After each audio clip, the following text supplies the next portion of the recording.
Bienvenue dans l'antre du Rossa. Je sens chez vous comme un ennui, le sentiment de s'être perdu. Allons, cher invité, permettez que je vous raconte une histoire.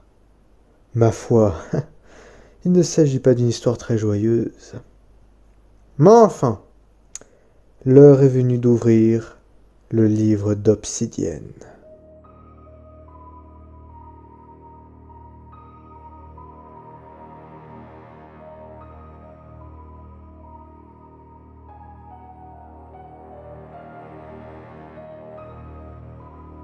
Il était un chien, à dire vrai un chien-loup, au poil argenté, dénommé Wolfgang. Wolfgang avait un maître, un policier droit et fier qui croyait en la paix et la justice. Wolfgang était heureux avec le policier. Ils luttaient ensemble contre le crime et les inégalités et étaient vus comme des héros. Un jour, cependant, l'on fit remarquer des excès au sein de la police et du jour au lendemain, les gens se mirent à faire des généralités. Le policier, dont Wolfgang était le plus fidèle allié, fut alors accusé d'un crime qu'il n'avait ni commis, ni même songé à commettre. La sentence tomba et l'homme fut condamné à la peine de mort. En attente de l'exécution, il avait été envoyé dans une prison que l'on nommait Salvis et qui était réputée comme étant la plus dure au monde. On n'y mangeait qu'un quart de tranche de pain par jour et y passait le plus clair de son temps dans des cellules de pierre sans fenêtre, avec une hygiène déplorable, ne sortant qu'une fois par jour pour des travaux d'intérêt généraux. Le chien argenté ne comprit pas les événements et resta attendre son maître, non pas à l'entrée, mais au niveau de la façade dont le mur seul séparait l'extérieur et la cellule du policier. Une fois, celui-ci eut le malheur d'avoir faim de trop, et demanda au garde s'il pouvait lui offrir ne serait-ce qu'un bout de mie de pain. Comment un prisonnier avait-il pu oser faire cette demande? En moins de temps qu'il n'en fallait pour le dire, le policier reçut une myriade de coups de fouet et hurla si fort que même un sourd vivant à plusieurs mètres de là perdrait de l'audition.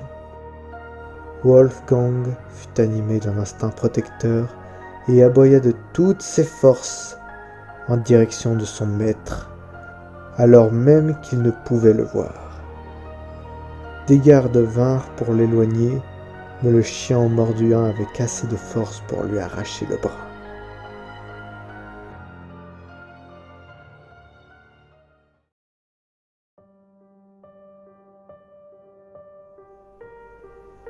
Les gardes l'assommèrent et Wolfgang fut envoyé dans un centre de redressement bien plus horrible que Salvis, ce qui importait peu au final puisque, bien entendu, les détenus n'étaient que des animaux. Il était accroché sur tout son corps des plaques d'acier et des boulets étaient désormais attachés à ses pattes via des chaînes. De plus, afin d'éviter de faire trop de bruit, Wolfgang s'est vu coiffé d'une muselière de plomb. Tout cela consistait en une armure de métal rouillé, d'un poids exagérément élevé, qui empêchait à Wolfgang ne serait-ce que de se lever les premiers jours.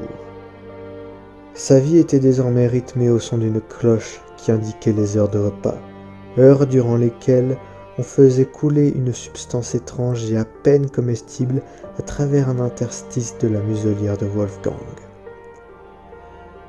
À chaque tentative de révolte que le chien pouvait espérer, il ne recevait en retour que des coups plus douloureux que libérateurs. Les semaines, les mois, les années passèrent. Wolfgang voyait ses souvenirs disparaître pour être remplacés par la seule cloche qui tintait et tournoyait dans sa tête, ne laissant plus de place à son maître, ni même à son propre nom, si tant est qu'il en ait déjà eu. Sa gaieté et sa témérité firent place à un instinct ne répondant qu'à la rancœur. Son poil, enfin, d'une couleur d'argent qui lui valait le surnom de chien de la lune, noircit progressivement, jusqu'à ce que la lune ne cesse de briller dans cette étouffante nuit. Était-ce seulement encore vivant ?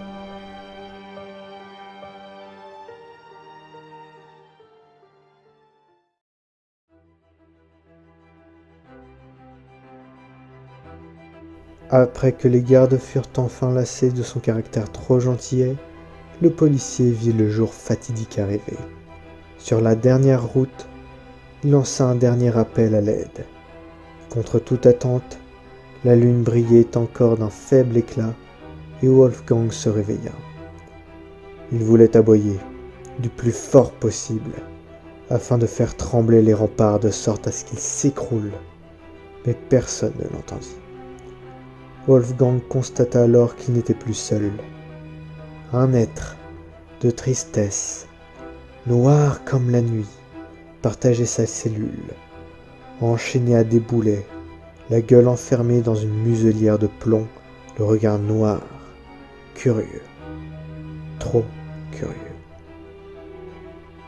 Cet être était passif, il recevait les coups sans broncher, bien qu'un regard suffisait à faire plier quiconque le regardait dans les yeux. Il inspirait la terreur, on le nommait le loup de la nuit. Wolfgang le voyait à travers une flaque d'eau sur le sol. Ils se regardèrent d'un air tantôt curieux, tantôt surpris, tantôt gêné.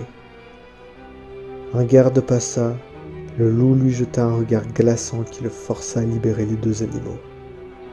Dans la nuit baignée par le clair de lune, on pouvait distinguer la silhouette d'un chien-loup aller aussi vite que silencieusement. Le policier se trouvait désormais à genoux, devant un fossé, un objet froid appuyant sur l'arrière de son crâne. Il entendit alors des pas de chien se diriger vers lui, rythmés par des bruits de chaînes. Il tourna la tête et vit Wolfgang. Puis une fraction de seconde passa, et il ne vit plus. Wolfgang arracha la muselière de sa gueule et hurla de rage. La lune prit alors une teinte rougeâtre, et le chien s'élança sur les gardes, arrachant le cou de l'un d'entre eux.